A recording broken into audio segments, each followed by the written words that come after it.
El día de hoy nos encontramos en las instalaciones de la Catedral de Santiago, en la capital del estado, recinto que ha albergado a innumerables organistas de talla nacional e internacional que han participado en el emblemático Festival Internacional de Órgano, organizado por la Universidad Autónoma de Coahuila a través de la Coordinación General de Difusión y Patrimonio Cultural, a cargo del maestro Eliezer Jauregui Arrasate.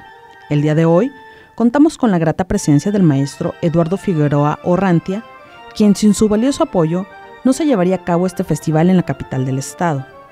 Tras 25 ediciones ininterrumpidas hasta este año, ha sido el encargado de afinar, reparar y dar mantenimiento a este noble instrumento. Este órgano es de 1907, se fabrica en 1907, es el Opus 1345, quiere decir que es el órgano número 1345 que fabrica la compañía Walker. Pero lo importante de estos órganos, de esta compañía precisamente, es el hecho de que ellos instalaron uno en la Basílica de San Pedro, allá en Roma, en la capilla de los sacristanes, creo que es una capilla lateral que tienen ellos, y el Papa les dio una carta de agradecimiento porque el órgano estuvo muy contento con el trabajo del órgano, y la compañía Walker empieza a vender órganos a partir de ahí. Eso fue a finales del 1800, se empiezan a vender órganos en todos lados y salen con esta idea que es los órganos neumáticos, es decir, que el mecanismo es, si yo toco una tecla aquí, se convierte en presión de aire, una manguerita de aire, que son estas mangueritas de plomo que tenemos aquí, que llevan la presión y liberan el mecanismo. Entonces, estos son los órganos, digamos, la siguiente evolución de los órganos mecánicos regulares que tenemos, que es como el de San Juan Nepomuceno, que son mecánicos, aunque es más nuevo que este órgano. Todavía utilizaba el otro mecanismo porque este es el de la Walker, pero es principios del siglo pasado, 1907. Un órgano tubular lo podemos dividir en tres partes diferentes. Por un lado, la consola, que es donde interactúa el organista, es decir, donde están los teclados, el pedalier, los registros. Por otro lado, tenemos el mecanismo del órgano, que es, en este caso es la tubería porque es un órgano neumático. Entonces, en lugar de tener cables, tenemos tubos, tubería que lleva la presión de aire hacia los diferentes fuelles, el fuelle principal, y toda esta parte es la intermedia, donde se hace todo el movimiento del mecanismo. Luego tenemos el secreto, que es esta parte de aquí, en medio, y de aquí está toda la tubería hacia arriba. En este caso estamos viendo los tubos de subbajo, es decir, todo lo que son los pedales, pero luego que lo veamos por dentro podemos ver que está todas las tuberías, 400 y cacho de tubos adentro.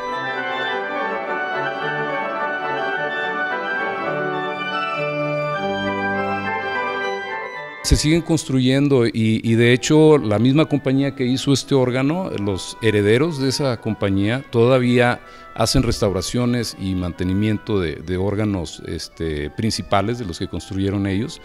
Y hay varias compañías, en Estados Unidos hay varias compañías que fabrican órganos, en Europa hay varias compañías. La Sinfónica de Berlín acaba de comprar un órgano nuevo recientemente, hace como 2 años que lo instalaron, y son órganos que ya vienen con toda la tecnología, es decir, ya no tenemos sistemas mecánicos, ya no tenemos sistemas neumáticos, tenemos sistemas electrónicos, tienen relevadores electrónicos que hacen que el órgano pueda funcionar incluso con consolas a control remoto, es decir, podemos tener el órgano acá arriba y la consola allá abajo, inalámbrica, y se conecta directamente. También nos permite hacer cosas tan interesantes como que un organista en alguna otra parte del mundo haga una transmisión en vivo de la ejecución, no del sonido, y lo podemos tocar en el órgano que tenemos nosotros, suponiendo que sea igual y que tenga las mismas cualidades tecnológicas. Entonces podemos escuchar ejecuciones lejanas que se transmiten a través de internet. Y hay órganos que son ya no completamente tubulares o aflautados, sino que son mitad y mitad, que tienen parte del mecanismo es tubular, parte del mecanismo es electrónico con samplers, y tienen mecanismos de autoafinación para que pueda responder el órgano a los cambios de temperatura y todo ese tipo de cosas. Pero sorprendente todo lo que está avanzando, pero la tubería se sigue utilizando. Este instrumento no es común. Es por ello que su figura solemne, pero a la vez ostentosa, engalana el recinto en el que se encuentre. Desde la antigua Grecia, daba majestuosidad en las ceremonias religiosas y civiles.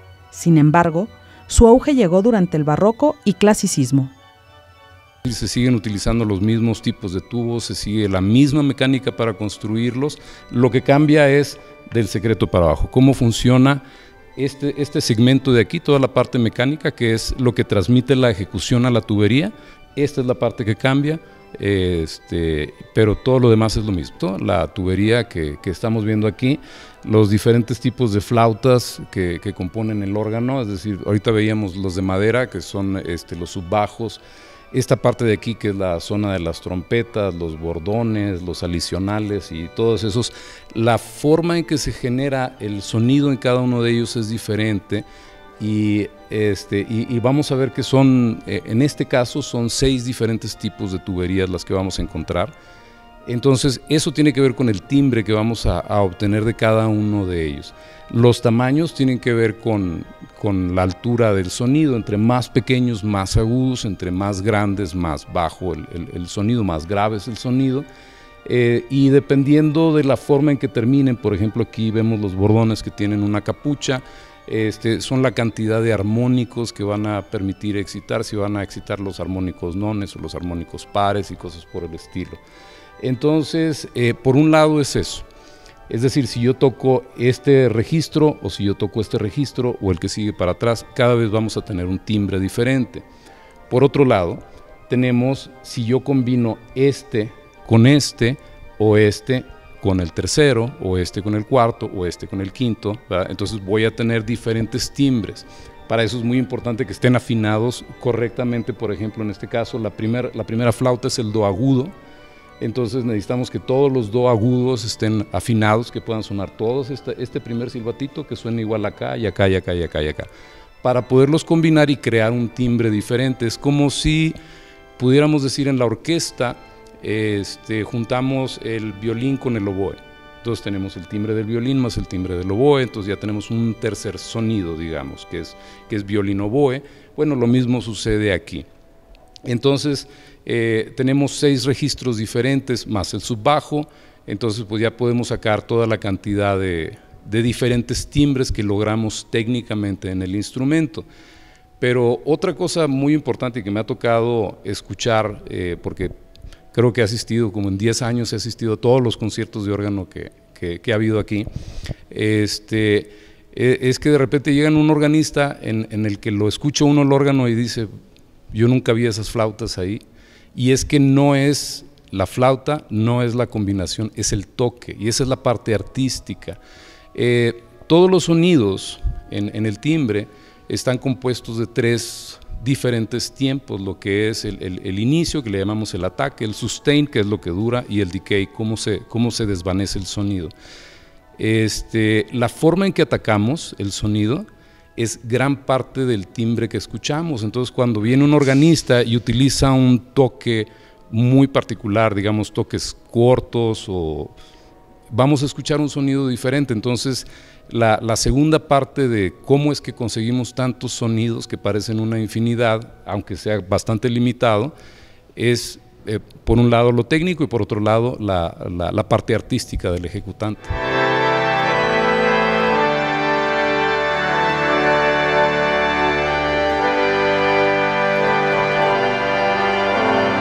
Compuesto por tubos, cañones o fuelles que impulsan aire y producen el sonido, este instrumento de viento es considerado uno de los más complejos e importantes.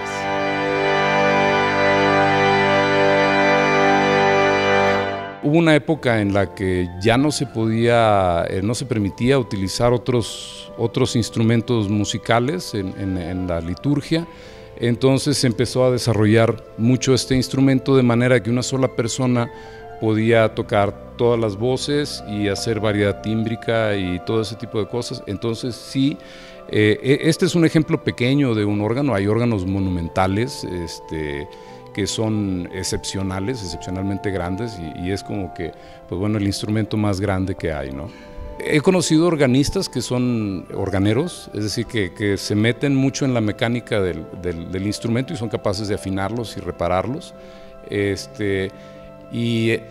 Y pues bueno, no sé si son más organistas que organeros, pero los organeros, yo toco, pero pues no tan bien.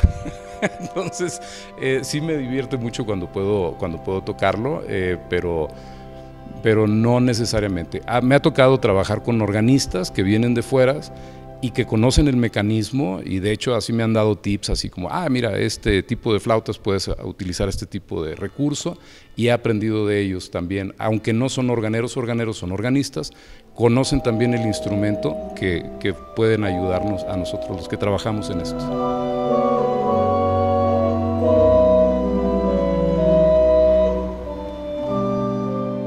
La música de órgano, como es tan escaso escucharlo presencialmente, es decir, casi siempre escuchamos grabaciones, de repente perdemos la idea de la acústica de fondo, de la majestuosidad del sonido, de la sensación de amplitud que dan los espacios como la catedral o los grandes salas de concierto. Entonces, poder escuchar un órgano en vivo es una experiencia realmente interesante. Se escucha muy diferente aquí arriba de cómo se escucha allá abajo. El órgano está hecho para que se escuche desde abajo, aquí arriba se escuchan muchas cosas extras, pero el tener la oportunidad de convivir con un instrumento como este y escuchar los sonidos que fueron pensados, no sé, hace 110 años, hace 112 años que se construyó este instrumento, y pensar que hubo ingenieros en Alemania que estuvieron considerando dimensiones, sonoridades, materiales, y que todavía son una realidad en nosotros, más de un siglo después, y que podemos convivir con él aquí es muy importante. Por un lado, para parte de nuestra herencia e identidad, el reconocernos en un instrumento musical como este.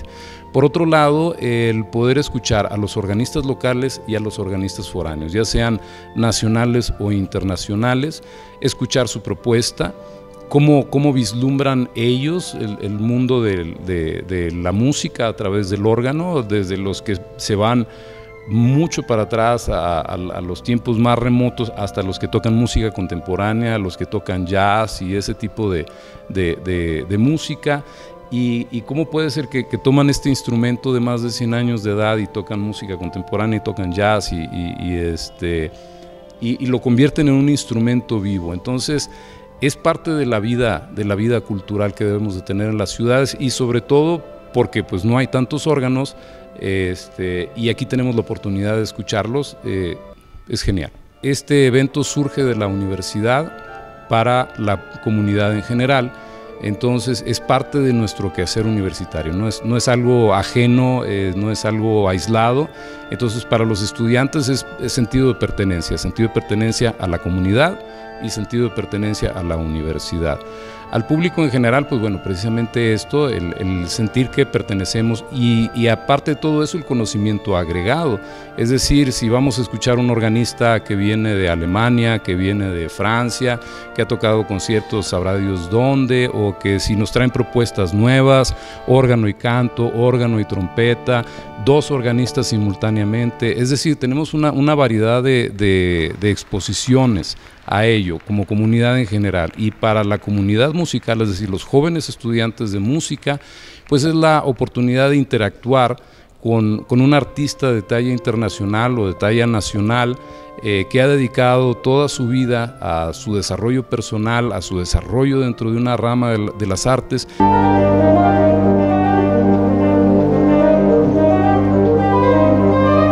Es un órgano de más de un siglo de edad, fue hecho en 1907.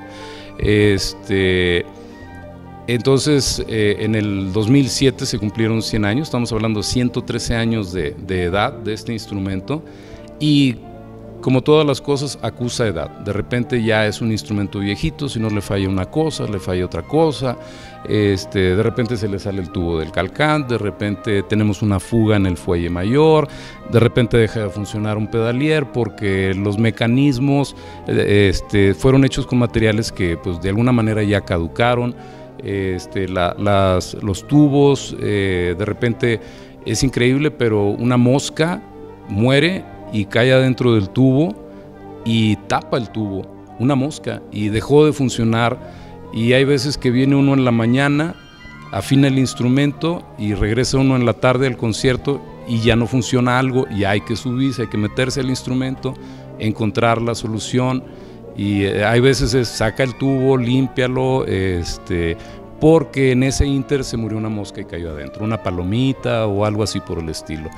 Entonces, de alguna manera encontrar su nivel de resonancia. La afinación del órgano, normalmente afinamos a 440, el A440 en los instrumentos. Este órgano está afinado a 442, llevarlo a 442 me llevó como unos 3 años más o menos, en lo que cada vez que empezaba el festival había que nivelar, hasta que ya logramos mantener el 442, lo cual lo hace un poquitín más brillante, le da una presencia un poquito más fuerte. Entonces, pues bueno, mantenerlo afinado, sobre todo con los cambios de clima de Saltillo. Hay veces que viene uno un día, normalmente el proceso es de afinación es de 3 días, 4 días. Entonces, si el concierto es el viernes, el martes o el lunes empieza con la primera parte de la afinación, que es la revisión de todas las flautas y la temperación de las trompetas. Y luego al siguiente día continúa uno con otra parte y así nos vamos hasta que el último día se le da la última afinación a las trompetas. En la mañana, a mediodía entra un frente frío y en la noche para el concierto está todo desafinado. Entonces es así como que en ese momento corrige lo que puedes corregir, que no es mucho. Y entonces pues sí es una lucha. Estos instrumentos están vivos, son de madera y metal, el clima les afecta de una manera terrible. Entonces, por un lado mantenerlo funcionando y por otro lado mantenerlo afinado. Son los dos grandes retos de este órgano. Normalmente los organistas han sido muy comprensivos, saben que es un instrumento viejo y que va a presentar fallas de repente, pero pues bueno, ellos llegan, hacen su preparación, hacen su registro con lo que encuentran disponible y luego en pleno concierto se encuentran con que no. Pues sí es medio complicado. Lo mismo que con el aire, cuando se nos acaba el aire, cuando la bomba de aire se queda, pero bueno, son anécdotas que quedan para la historia, con la vida con este órgano. Gracias. Para servirles. Gracias a ustedes.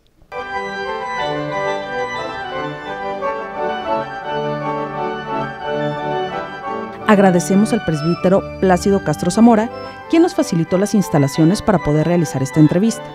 No olviden estar pendiente de las redes sociales, donde la Coordinación General de Difusión y Patrimonio Cultural estaremos dando a conocer las próximas actividades. Soy Diana Zamora, colaboradora de este departamento, y nos vemos el próximo año en el Festival Internacional de Órgano 2021.